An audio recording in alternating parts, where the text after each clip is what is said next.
Hello everyone. Once again, I welcome you all to your English 2 class. And in the other day, we had completed the chapter, and almost all the question answers were completed. Only one question number, which is question number 2. That means this question number, this was left. So what we will do today, first we shall be completing that one, then we shall be switching over to our next chapter, which is the Circus Elephant. That is going to really a very nice chapter. So a very nice poem, you can say. So we shall be starting that one. But this one, no, these pictures which are given, I shall not be giving you in your study material part, because this has been given in your project. So what you will have to do, you will have to write it yourself. What I will do today's class, but I will be telling you some examples, some questions, some sentences I shall be telling you, but you are not going to write those. You will be framing your own sentences, and that will I will really appreciate that effort. So what you will do, you will be doing the same questions, but your sentences will be different from mine. So that I want, but if you can't, then in that case you can do. But first you will try to frame your own sentences.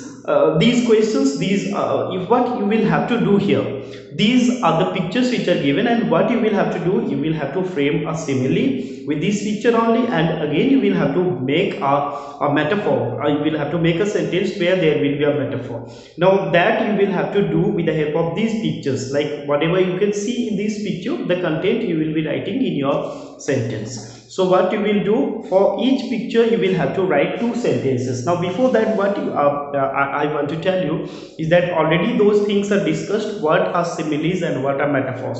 Now once again I will be repeating that, you just pay attention to it. So simile, the first one which is here is simile. Okay, simile, and then you are having metaphor.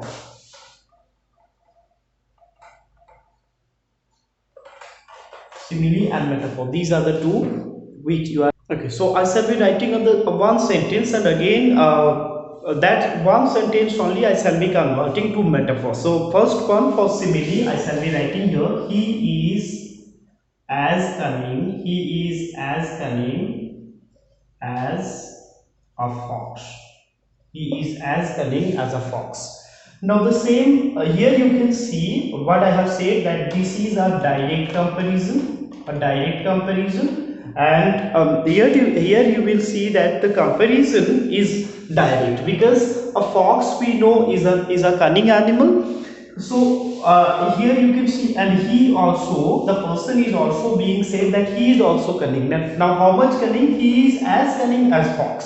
So a fox is a cunning animal, and he also is a cunning person. So the point of comparison between them is cunningness. Cunningness is the point of comparison between them, and it has been mentioned here, and you can see, you can find the word cunning. But the same sentence, when you will make it a metaphor, there you will be finding that there will be no such comparison, there will be no such word, or the point of comparison will not be mentioned there. So what you will find here in a metaphor, the same sentence, if you convert it into a metaphor, then you will say that he is a fox. Now when we say he is a fox, here you can see the point of comparison is not mentioned. The point of comparison is not mentioned. Now here you have seen that in simile the point of comparison was mentioned, that was cunningness. But here you will have to assume that. Here you will have to understand what is the point of comparison. So when you will find that you are left to understand what is the point of comparison, there you will have to understand that this is metaphor, and there the point of comparison is indirect comparison. Okay, indirect comparison. So direct comparison is simile, indirect comparison is metaphor. So that you will have to remember. Okay, now one thing you can also see, in simile we shall be finding the words are there like, as. So these words are there. When you will be finding that these words are there, you will have to understand that this is a simile. Now why do we use them? Why do we use a simile or a metaphor? As you know, these are called poetic devices, or these are also called figure of speeches. Now these are used to beautify the sentence or to enhance the quality of your writing. To enhance the quality of your writing or to beautify the sentences, we use these simile and metaphor. Now your task begins, that this one you will have to do. So as I have said, I shall not be telling you I shall not be giving you in your study material, but you will have to understand in your class so that you can do it in your project work. So what you will do in your project work, you will be just drawing these pictures. You will be drawing these pictures and you will be writing one sentences, that means two sentences for each, and one sentence will contain a simile and another sentence will contain a metaphor. So for each picture you will be using one simile and then one metaphor.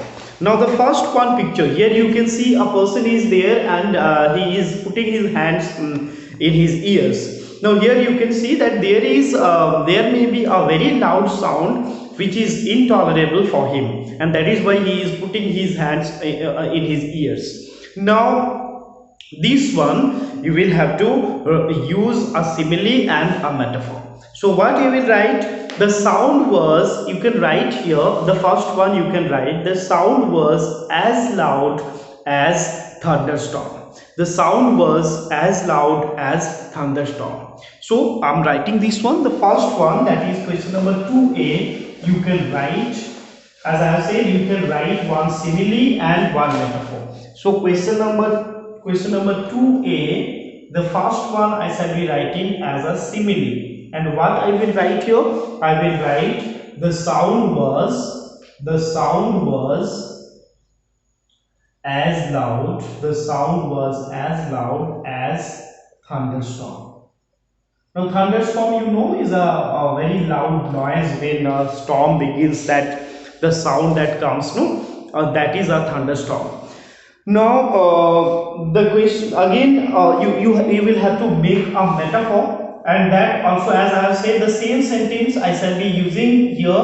Now why this is a simile? Because you can see the sound was loud and thunderstorm is also loud. So the point of comparison between them, the sound was loud and the thunderstorm also is loud. So the point of comparison between them is loudness. Loudness is the point of comparison. So here it has been directly mentioned.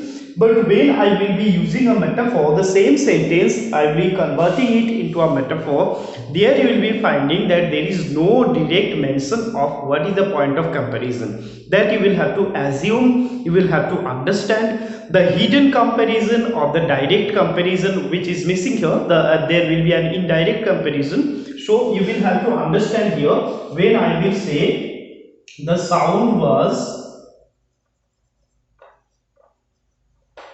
a thunderstorm. The sound was a thunderstorm. Okay. When I will say the sound was a thunderstorm, that means the sound was loud and thunderstorm is also loud. So that you will have to understand that the point of comparison between them is not mentioned here. This is an indirect comparison. This is an indirect comparison, and that is why we will call that this is a metaphor. Okay. So we will call that this sentence we have used a metaphor where there is no direct comparison, but in this sentence we can see the direct comparison is there, and the point of comparison between them is loudness. Okay, so this one you will have to write. Now coming to this question, this number, that is question number B. Question number B, you can see that a boy is kind of carrying a suitcase. Now here you will be writing what? We can write the suitcase was as heavy as a ton of bricks. We know the bricks are very heavy, so we can write the suitcase was as heavy as a ton of bricks. So simile, we will be writing one simile and again another metaphor. So this is question number 2b. What we will write? We will write for this picture. Remember this picture, this is the picture, this one. Okay, so what we will write? We will write the suitcase was as heavy as a ton of bricks. A ton of bricks, bricks. And when we will be converting it into a metaphor, what we will write? The suitcase was a ton of bricks. When we will be converting it into a metaphor, we will be writing the suitcase was a ton of bricks. Now here you can see the point of comparison between them is heaviness, because bricks are heavy and suitcase is also heavy. So the point of comparison, what is the point of comparison? Point of comparison is heaviness. Point of comparison is heaviness, and this one has been directly mentioned.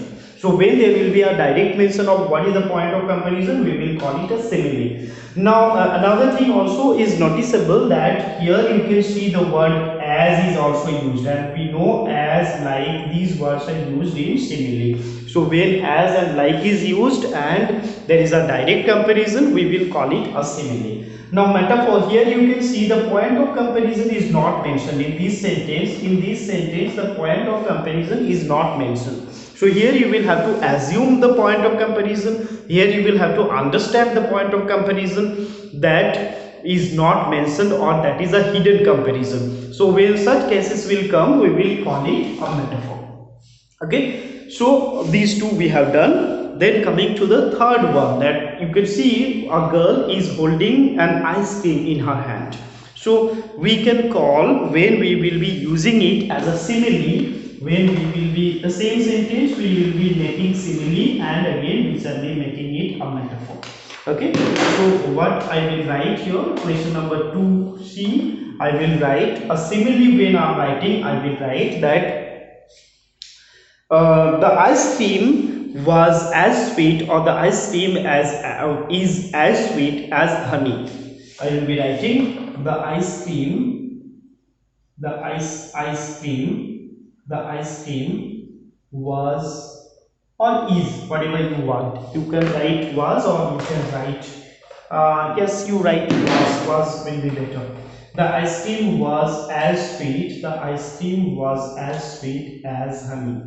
The ice cream was as sweet as honey. Now the same sentence, here you can see the point of comparison between them is sweetness, and that has been directly mentioned. What is the point of comparison? The ice cream was sweet, and honey we know is very sweet. So when the point of comparison is mentioned, and we can see that there is a direct comparison, so we will call it a metaphor. And we can see the words are there, as also is there, so we will call this is a simile. We will call this is a simile, because the point of comparison between them is sweetness. Sweetness is the point of comparison, and it is directly mentioned. It is directly mentioned. The point of comparison is directly mentioned, and also we can see the words as also is there. So when there will be as, like, when there will be direct comparison, when the comparison will be mentioned directly, we will call it a simile. In the other way, when we will be making it a metaphor, we will convert the same sentence. The ice cream was honey. The ice cream was honey. See the sentence, when I am saying the ice cream was honey, I mean to say that the ice cream was as sweet as honey, but here I am not directly mentioning the point of comparison. It is a hidden comparison, or it is, you can say, an indirect comparison, which you will have to understand of your own. That you will have to understand, that you will have to assume, because you will find that in metaphor there will be no direct mention of what the point of comparison is. So you will have to understand it, or you will have to assume it. Okay, so this one is question number 2C. Then comes question number 2D. This picture, you can see that an athlete is running, or a girl is running. You will write an athlete is running. So what we will write here, when comes this question number 2D, question number 2D, what you will write here? What you will write here? Question number 2D. Question number 2D. What you will write? You will be writing here that this picture, okay, this picture. So what you will be writing? You will be writing that the athlete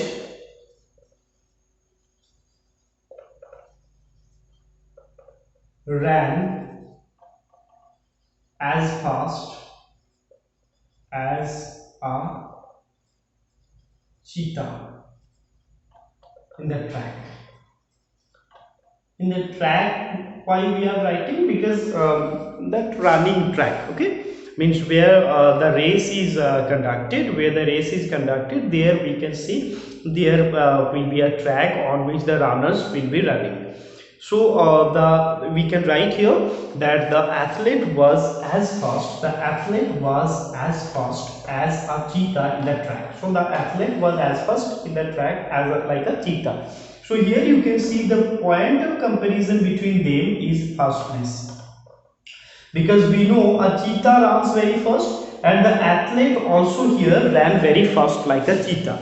So the point of comparison between them is fastness, and fastness is the point of comparison which is directly mentioned here. We can see here that the word is directly mentioned, and also there is a word like as. There is a word like as. We know in simile there will be words like as and like, okay, and the fastness is the point of comparison which has been directly mentioned here. So when there will be a direct mention of whatever is there, whatever kind of point of comparison is there, if it is directly mentioned, we call it a simile. The same sentence, when you will make it a metaphor, we will not be directly mentioning that what the point of comparison is. Rather, we shall be saying that the athlete was a cheetah in the track.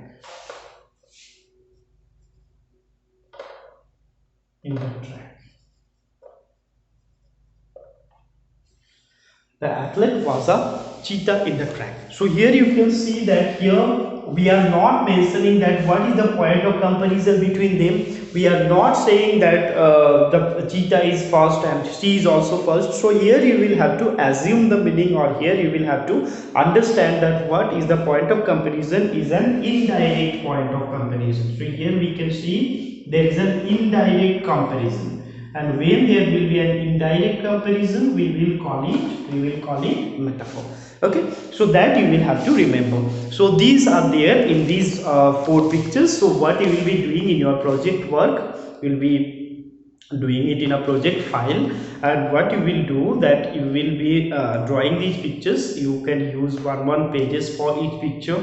It will look nice, and then in that picture you will be, beside that you will be writing the simile, and also you will be writing the metaphor. For each picture you will be writing 2 sentences, one simile and one metaphor. So that you do as nicely as you can. You try to do it in the most beautiful way, and also in a most attractive way. Then we shall be going to, and also you try to frame the sentences of your own, the sentences which I have shown you. If you can't, then you can use these, but if you can, if you feel like you have the ability to frame your own sentences, and very nice and attractive sentences which will be very much apt and appropriate to these pictures, you also have to look at these things also, that it should not be very much irrelevant from this picture. It should have a parity, it should have a kind of a connection with whatever pictures are being given. Okay, so you write that, and in the next chapter we shall be going to the circus elephant. The Circus Elephant is a very interesting chapter, a very interesting poem, you can say. So we are going to start that one. Okay. Now before we start that one, you should know that it has been written by Catherine Worth. Catherine Worth is actually, she is an American poet. Many books she has written, but the most significant ones are They Loved to Love, and also the poems of Josephine. Okay, the author's introduction is not given in your book, but you just remember that she was an American writer, she was an American poet, and she has written many poems, she has written many good books also. And among her books, which are the most significant ones, are They Love to Love, and also then another one was that you say I said that the poems of Josephine. Okay, so the poems of Josephine and They Love to Love, these are the two significant works of Catherine Worth, and who was an American poet. Okay, now here in this poem you will be finding that there she is telling us about the circus elephant, which actually was an elephant in the jungle. The elephant used to be in the jungle, it used to be in the company of all other wild animals. So what happens to it? Suddenly it will be captured, it will be caught, and it will be brought to the circus by the circus company, and there it will be separated, it will be alienated from them. Then the narrator, or you can say the speaker, is questioning it, the speaker is asking it that whether he is missing those companies, whether he is reminiscing, or whether he is recalling, whether he is thinking about his old past sweet days or not. So that is the question which the speaker is asking the elephant. And you remember one thing you should know, that an elephant is an animal which is a very emotional animal, and it also has like a human emotion, like human beings are emotions, no, human beings are very emotional. The same way it also understands all kind of emotions, the elephant. So here the speaker is asking it that whether he is thinking when he was there in the jungle, when he was not a caged animal, CAGED, caged means when he is captured, and when he is there he is being trained how to perform in the circus and all. So before that, when when the elephant used to lead a very happy and very free kind of a life, when he was not captured by the circus company. So the speaker is asking whether you are missing those days, whether you think of those days when you were accompanied by so many animals in the jungle, how they used to eat, how they used to wake up in the morning before the dawn, and when means they used to eat their food. So all those scenarios, all those landscapes, whether you are missing it or not. So that is the question that the speaker is asking to the elephant. Okay, so here it is right or wrong to have the animals perform in a circus. So their debate may go on when we perform in a debate. These kind of topics are given, no, whether the animals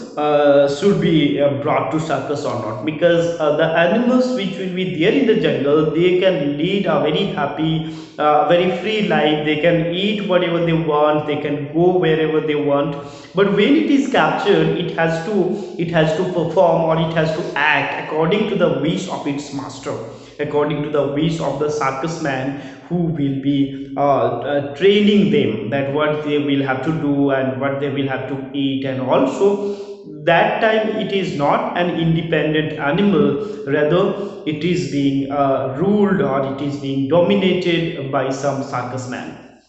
So the speaker is very much kind of willing, very much kind of curious to know whether this animal, whether this elephant is missing those days or not.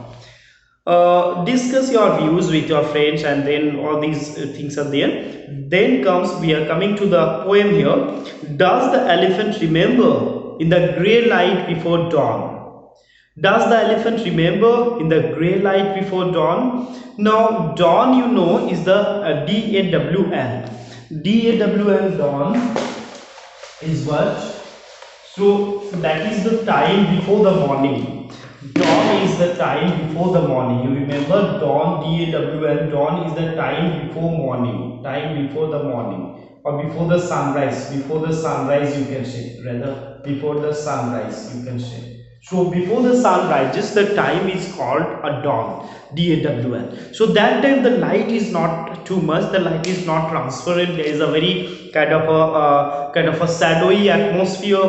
So that time, when before the morning or before the sunrise, the animals in the jungle, they used to wake up and they used to make the noises. So that is the question that the speaker is asking the elephant. Does the elephant remember in the gray light before the dawn? And why the light is gray? Because that time the sun is not there in the sky. That time the sun is not that much kind of brightness is also not there in the sky, because the sun is just to rise. So the sun will be rising, and then there will be the morning, and everywhere there will be brightness and all brightness, or the daylight will be there. But now is the time when the night is gradually going, and morning is approaching, or you can say morning is coming, night is going and morning is coming. So that is a time before the sunrise, when the light is not that much bright. That means you can say the natural light is not that much bright. So that is why that light is being called gray light.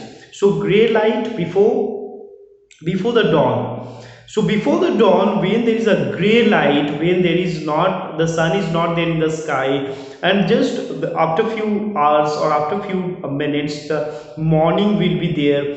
Everywhere there will be filled with brightness of the sun. So before that time, when the animals wake up, when the animals, they used to wake up and they used to greet each other with their noises. So whether do you the speaker is asking if you are missing that one or not, whether you miss that particular scenario, whether you miss that particular experience or not. That is the question of the speaker. Does the elephant remember in the gray light before dawn old noises of the jungle? Old noises of the jungle. Old, why old? Because the elephant has come to the circus company a long ago. Many days ago it has come to the circus company. So now those days when it used to be in the jungle, this has become an older memory for it. It has become an you can say it has become a past memory for it, or it has become an older memory for it.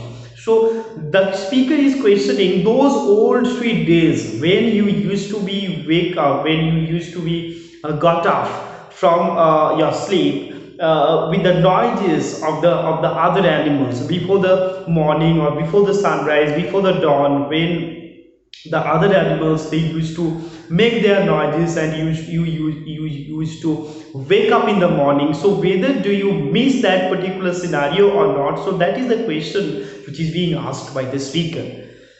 In the mornings long gone. So he is again, the speaker is again and again is referring to the past days, and it is a very kind of a distant past. That is why he is using the words like old, and also using the words like long gone. Why these words are being used? Why these words are being used? These words are being used because the speaker is trying to say that the elephant, it has come to the circus company long ago. That means it has been many days when it has left the company of its animals, of the companies which were there in the jungle. That means the other animals which were his friend, which were his relatives, you can say. So in the jungle he had all those animals with the noises of whom he used to wake up. Now the speaker is questioning those old past days. Whether do you still remember those days? Whether do you still remember that how the mornings were, how the old noises were? So whether do you remember it or not? That is the question of mine. That is the question of the speaker. So that is there in the first stanza. So we shall be doing it up to today. Today we shall be doing up to here, and in our next class we shall be completing this poem. Okay, so you just do one thing in your study material. There will go one summary of, or you can say the line by line analysis of this paragraph. Only the first paragraph I will be giving, very short one. I shall be giving very short writing, so you can read that. to understand this, and the meanings are also given here. Dawn is the early morning or the time before the sunrise or the time of the sunrise. So all these meanings are there, and whatever you will be facing the difficulties, you will ask me in the live class. Okay, so that's all for today. Have a very nice day.